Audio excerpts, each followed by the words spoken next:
Before I could come here, I brought my gari. I made sure I had enough African spices because this is economical. I brought all types of food to Europe. The food bank is, I don't know, it's like a non-governmental organization where they have days that they share food, like they give free food. How to survive the hardship and the scarcity of jobs in Aalborg. Hi there, if you're new to this channel, this is Eduke Nadesh, the village girl. I'm a Cameroonian living in Denmark and I'm making life easy for you by sharing with you information about Denmark that you might not know so that before you move here, you already know how things work. So for this video, I'm addressing it to the students who will be studying in Aalborg because I was studying in Aalborg University, studying cultural communication and globalization. I want to start this video by saying that I spent less than 5,000 Danish crowns living in Aalborg monthly. That's because I knew my way around and I had people who taught me things, which some of you may not know. Now, if you're an African student, trust me, when you're leaving Africa to come to Denmark, you might be having or you will be having limited funds, and settling in Denmark might take you so many months. Even after 1 year, you might still be looking for a way to settle down. So I'm doing this video to help you manage the little resources that you'll be bringing from Africa.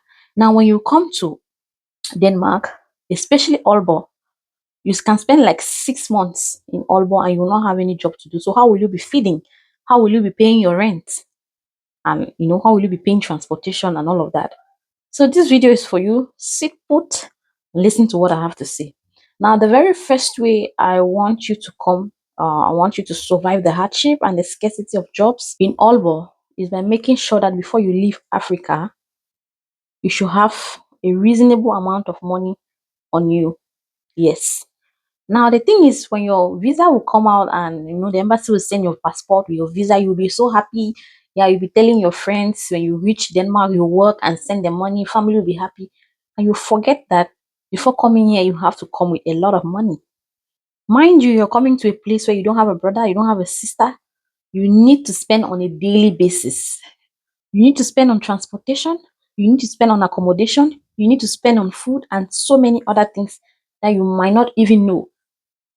So instead of being happy and forgetting that you have to look for a lot of money to come with, guys, focus on having the money. Now, before I could come to Denmark, I had money on me that could take me for some time in order for me to, settle down and all of that. So the first thing first is that before you come, you need to make sure that you're having a lot of money. You could either send it to someone here. What you could do is that you could save a lot of money in your bank account in Africa or anywhere. And then when you reach here, they should send the money to you. All I'm saying is that leave Cameroon, leave Ghana, leave Nigeria with a lot of money. Money that can take you even for 6 months, 4 months, 3 months, so that while you're finding your feet, you have something to eat, you have transportation and the rest. Now, the second way to survive, the hardship and the scarcity of jobs in Aalborg is by leaving Africa with food. Yes, when I say food, I mean like, there's things that are easy to carry and easy to prepare. Before leaving Africa, my brother and my sister, make sure to carry food. So this is what I did before I could come here. I brought my gari. I made sure I had enough African spices because this is economical. I brought all types of food to Europe. I did not bring my dresses. It's now that I'm buying dresses in Europe. Here, nobody really cares about what you wear. Have you eaten? That's the first thing. Have you eaten first? Now, you cannot be doing the hard jobs here, going to school, and you don't ensure that you have eaten. Because once you're hungry, you cannot reason. So leave Africa with enough food. You should have 23 kilograms of 23 kg, 23 kg you're living. So make sure that these 23 kg, they are having, a lot of food. Before I could come here, my hand luggage was having few dresses. My 23 kg was all food. That was how I was able to survive in Aalborg. Now I had things like my pepper soup spice and some other things that are easy to prepare. If I want to cook my pepper soup, I need only beef. There's potatoes here and I already have a meal.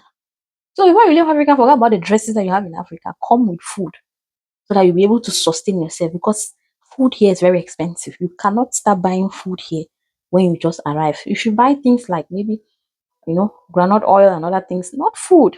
Food is expensive here in Denmark. Now, the third tip that I want to give you is when you have arrived to Denmark already. Now, in Aalborg, we have what we call the food bank. The food bank is, I don't know, it's like a non-governmental organization where they have days that they share food, like they give free food. Okay, so this is what they do. From Monday to Friday in Aalborg, food bank has different distribution points. So Monday has a place where they share, Tuesday, Wednesday. So depending on the day you're free, you can choose one of these days and visit one of the places where they are sharing free food. Now, so how does this food bank work? So this non-governmental organization, I think so, goes to the different supermarkets and collects products that are almost expiring or products that have not been selling. Now, some people of goodwill to also go and donate food. So if you have something and you feel like you're not eating it or you're not using it, it could be a dress or anything, they take these things and give to food bank. So from Monday to Friday, they have different distribution points. Now, when I was in Aalborg, I was using just few 100 crowns to feed because I had my African spices. And so if I want to cook something like pepper soup, potatoes pepper soup, I go to food bank, I have my potatoes and so many other. I have spring onion, I have onion, garlic, ginger, carrots, tomatoes, so many things that I get from food bank. I think I'm going to attach a video, one of my videos of food bank here. So I go there and what do I do? At times I even get beef from there. Okay, if I don't have beef at home, maybe I use 50 crowns and buy my African chicken. I get potatoes from food bank. I have my spices at home and my food is ready. Easy. So I'm saying that before you leave Africa, make sure you leave with a lot of money. Don't promise people that you're going to send them money when you get to a bush. Secondly, live with a lot of food from Africa. When you come here, that food is going to sustain you. Third, when you reach in Aalborg, make sure that you go to visit the food bank. If you go online and just Google Food Bank Denmark, you're going to see the website. And when you scroll to the end of the website, you're going to see the different distribution points. Just copy the address and put it in your riser plan. And then you know the location. I'm going to do another video on how to navigate transportation in Denmark. So that's the third. And the fourth is that avoid outings, especially with people who still have people who have the bush mindset. Because here in Denmark, if you go out with people, everybody is paying for what they are taking. So don't feel like if somebody says let's go out, they are giving you free food or free drinks. So if you avoid outings like that, you're going to save yourself some stress rather than going out and then at the end of the day they give you a bill and you're surprised. Here everybody pays for their, if it's food, you pay for your food. If it's drink, you pay for your drink and all of that. So avoid outings that will make you spend a lot of money. Another way in which you can survive the hardship and the scarcity of jobs in Aalborg is by you could take a shared room so that you're sharing the rent with somebody. So maybe a room for 4,000 francs, you guys can share and maybe you pay 2,500 each. Maybe they'll give you for 5,000 or maybe 2,000 rather than taking a room alone, which is expensive and you're unable to pay. So the main thing is that when you come as a new student, don't focus on comfort first. Focus on surviving. By the time you start making your money, nobody will even tell you that it's time for you to move out of where you are. You start feeling yourself and you will move out from there. So focus on surviving first rather than living luxury and and the rest. So these are the few tips that I got for you in order for you to survive, not only in Aalborg, but as a student in Denmark. Unfortunately, not all the towns in Denmark have the food bank, but Aalborg has. So I know a lot of you have been seeing in Copenhagen. Yes, I moved from Aalborg to Copenhagen. So for my third semester, I'm going to another university that's closer to Copenhagen and not Aalborg. I hope this video helped you in a way. See you on the next one. It's Educanadesh, the village girl. Stay glued to this channel and you're going to move to Denmark very easily.